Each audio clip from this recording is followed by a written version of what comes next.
untuk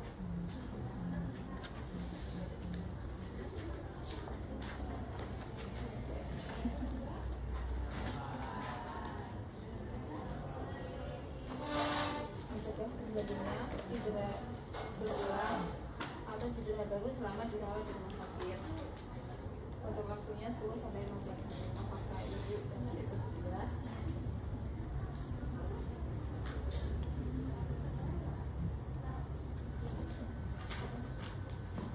Ini adik usianya berapa ya, Bu?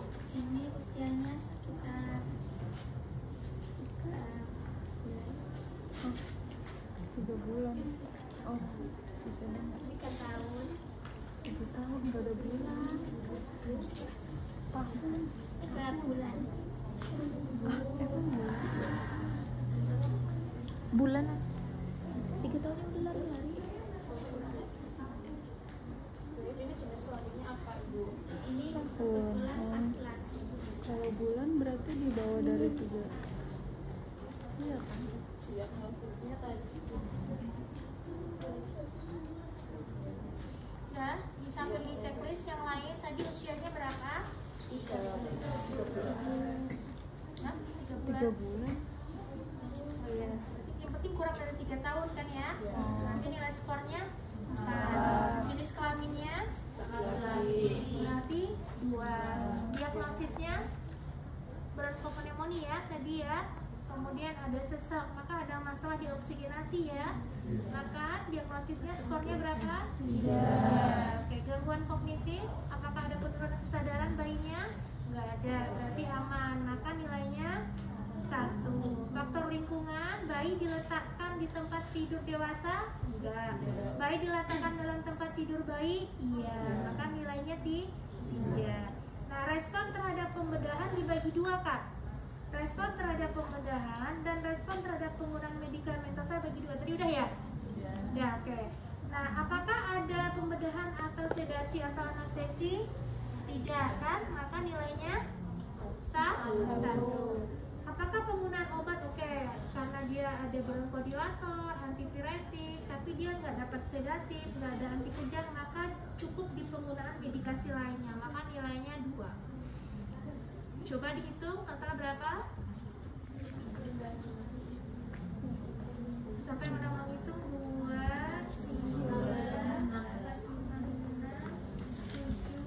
5, 6, 7, 8, 9, 10. Berapa? Faktor lingkungan apa? 16. Maka skornya 16, jadi skor resiko tinggi. lebih dari karena lebih dari 12, maka masuk kategori resiko jatuh tinggi. Oke, sampaikan ke ibunya kenapa tinggi.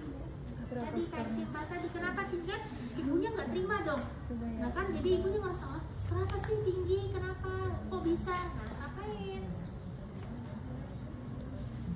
tadi tingginya kenapa, karena masih bayi Bu, ya kan, karena ini juga adanya bayi laki-laki, geraknya aktif gitu kan. Sampaikan. Jadi hasilnya 16, jadi sudah cukup tinggi. Kita tingkat, ini bayinya masih di bawah 3 tahun. Terus laki-laki dan ada Laki-laki nggak ya, Bu. Selanjutnya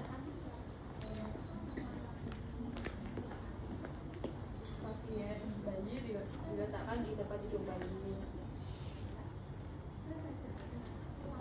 Ya, terus apa yang dilakukan perawat? Terus Memasang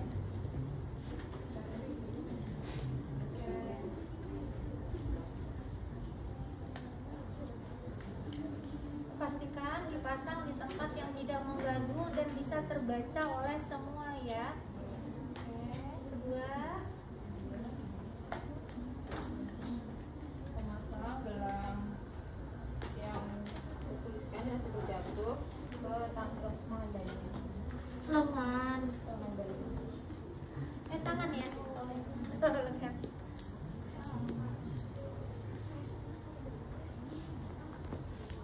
Sure.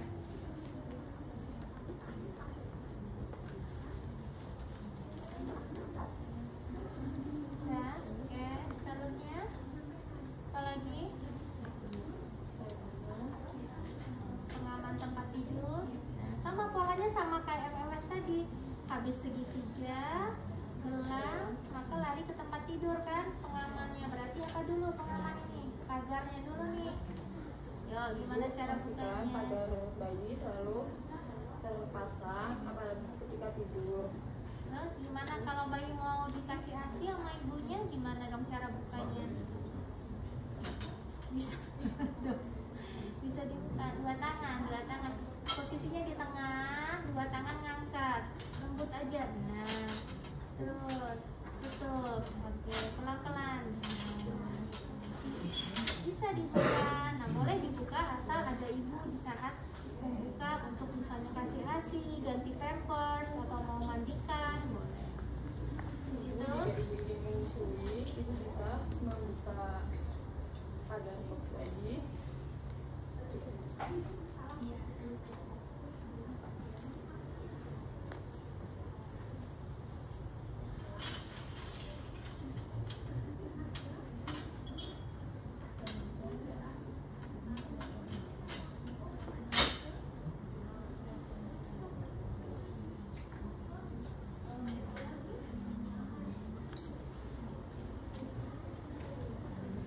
Misalnya apapun yang pakai roda harusnya ada penguncinya.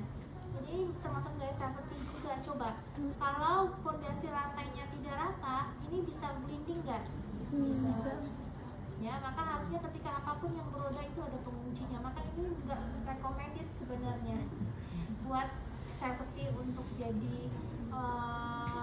apa namanya berangkat tempat tidur bayi sangat-sangat tidak rekomendasi. Ya, oke. Yang berikutnya apa?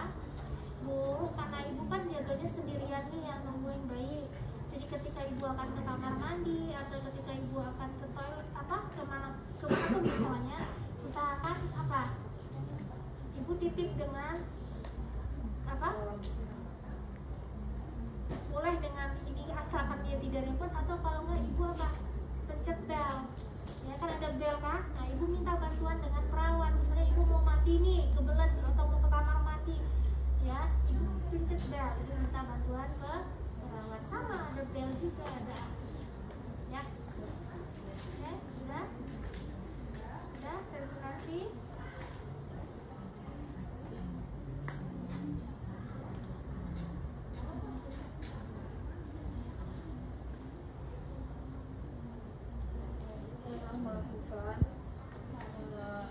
Saya melakukan tes hamil herbit scale pada KDA dan ibu kita apakah